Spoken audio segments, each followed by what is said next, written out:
प्राचीन भारतीय इतिहास पेट 2025 45 डेज टारगेट 1। सिंधु घाटी सभ्यता की नगरी मोहनजोदड़ो से प्राप्त महान स्नानागार ग्रेट बाथ की विशेषताओं का अध्ययन करने से उस समय की किस सामाजिक धार्मिक प्रवृत्ति का स्पष्ट संकेत मिलता है? ए. तांत्रिक अनुष्ठान, बी. जल पूजा एवं शुद्धिकरण प्रक्रिया, सी. यज्ञ परंपरा, डी. मूर्ति पूजा का प्रारंभ। 2. ऋग्वैदिक समाज में वर्ण व्यवस्था जन्म आधारित नहीं थी, बल्कि यह कर्म आधारित थी। इस कथन की पुष्टि किन आचाओं या ऋग्वैदिक उद्धरणों से होती है? ए. पुरुष सूक्त से, बी. नास दासित सूक्त से, सी. ऋचाओं में वर्णित आरंभिक सामाजिक भूमिकाओं से, डी. अथर्ववेद की सामाजिक परिभाषा से। 3. चंद्रगुप्त मौर्य द्वारा स्थापित मौर्य साम्राज्य की राजनीतिक संरचना में मंत्रिपरिषद की क्या भूमिका थी और किस ग्रंथ में इसके कार्य प्रणाली का विस्तृत वर्णन मिलता है? ए. मनुस्मृति, बी. अर्थशास्त्र, सी. जातक कथाएं, जी. महावंश। 4. धम्म की अवधारणा को सम्राट अशोक ने किस प्रकार अपने शिलालेखों और अभिलेखों के माध्यम से जनता तक पहुंचाया और इसका तत्कालीन समाज पर क्या प्रभाव पड़ा? ए. केवल सैन्य बल से, बी. धार्मिक ग्रंथों से, सी. नैतिक उपदेशों व लोकहित से, डी. विदेशी यात्राओं से। 5. गुप्तकालीन प्रशासनिक व्यवस्था में उपरिक और विषयपति जैसे पदों की क्या भूमिका थी और किस प्रकार यह स्थानीय स्वायत्त शासन की अवधारणा को इंगित करते हैं? ए. ये केवल धार्मिक नेता थे, बी. ये स्वतंत्र राजा थे, सी. ये केंद्र से नियुक्त अधिकारी थे, डी. ये कर वसूलने वाले व्यापारी थे। 6. प्राचीन भारत में व्यापार की दृष्टि से ताम्रलिप्ति, भरूच और अरिकमेड़ु जैसे बंदरगाहों का महत्व किस प्रकार भारतीय और विदेशी व्यापार संबंधों को प्रभावित करता है? ए. केवल आंतरिक व्यापार, बी. केवल कृषि उत्पाद, सी. अंतर्राष्ट्रीय समुद्री व्यापार के केंद्र, डी. केवल सैनिक मार्ग। 7. बौद्ध धर्म के त्रिरत्न बुद्ध धर्म और संघ की विचारधारा में संघ की संस्था का क्या सामाजिक राजनीतिक महत्व था, विशेष रूप से अशोक के समय में? ए. केवल भिक्षु समुदाय, बी. बौद्ध धर्म का प्रचारक संगठन, सी. वैदिक यज्ञ प्रणाली, डी. व्यापारिक संघ। महाजनपद काल में उभरे 16 महाजनपदों में मगध को प्रमुखता प्राप्त कैसे हुई और इसकी शक्ति विस्तार में किन कारकों ने मुख्य भूमिका निभाई?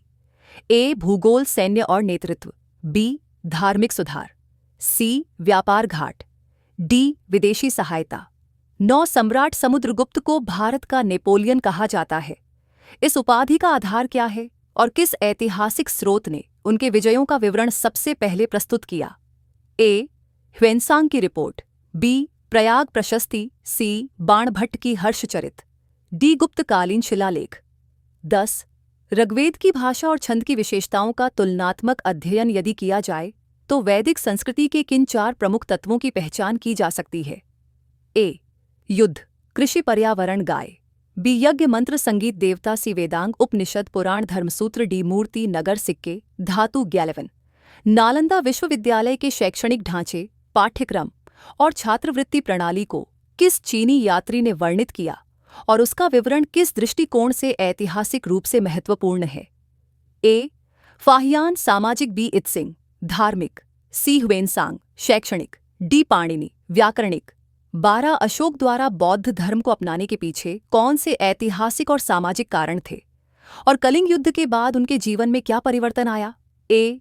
केवल सैनिक हार, बी. धार्मिक दबाव, सी. रक्तपात का पश्चाताप और धम्म नीति का विकास, डी. गृह युद्ध। 13.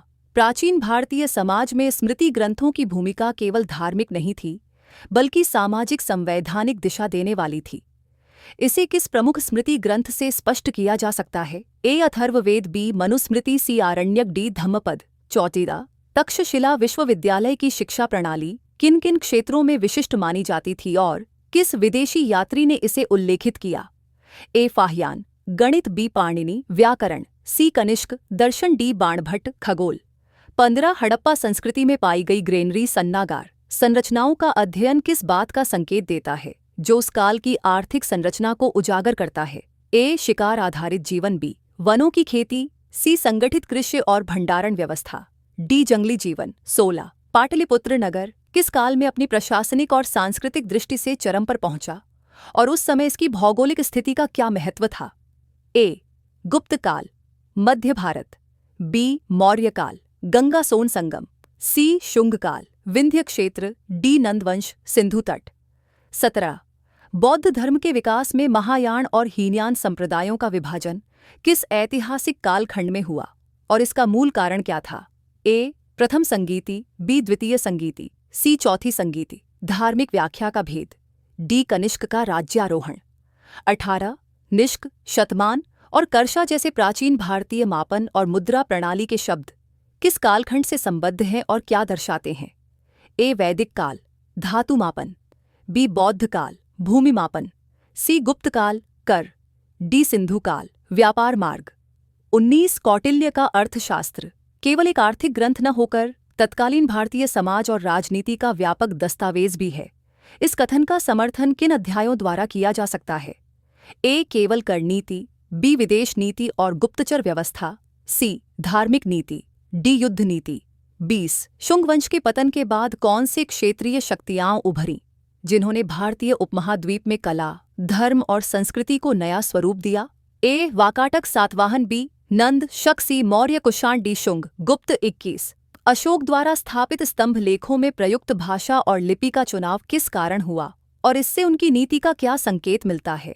ए संस्कृत, शुद्धता, बी खरोष्ठी, ईरानी प्रभाव, सी प्राकृत, जनसामान्य की पहुंच हेतु, डी ब्राह्मी, धार्मिक महत्व। 22 हर्षवर्धन के समय के धार्मिक असहिष्णुता और सहिष्णुता के उदाहरण किस ऐतिहासिक स्रोत में प्राप्त होते हैं और यह युग बौद्ध धर्म के किस चरण का प्रतिनिधित्व करता है? ए नालंदा ग्रंथ, बी ह्वेनसांग का यात्रा विवरण, सी तिब्बती कथाएं, डी जातक कथा। 23 बौद्ध परंपरा में अष्टांगिक मार्ग को मुक्ति का मार्ग कहा गया है। इसके तत्वों का विश्लेषण करने पर किस प्रकार यह एक व्यवहारिक जीवन शैली के रूप में उभरता है? ए केवल साधना आधारित, बी सामाजिक नियम, सी मानसिक, नैतिक और बौद्धिक अनुशासन, डी योग पद्धति। 24 सिंधु सभ्यता के नगर नियोजन, टाउन प्लानिंग की विशेषता को वर्तमान शहरी व्यवस्थाओं से जोड़कर कैसे समझा जा सकता है? ए केवल नहर, बी जल संचयन, सी ग्रिड पैटर्न, जल निकासी और सार्वजनिक भवन, डी मिट्टी के घर। 25 गुप्तकाल में नवरत्नों की परंपरा किस प्रकार भारतीय सांस्कृतिक पुनर्जागरण को दर्शाती है और इन विद्वानों की भूमिका क्या थी? ए धार्मिक गुरुओं की परंपरा, बी वैज्ञानिक क्रांति, सी राजदरबार में कला, साहित्य और विज्ञान का उत्कर्ष, डी राजकीय गुप्तचर। थैंक्स।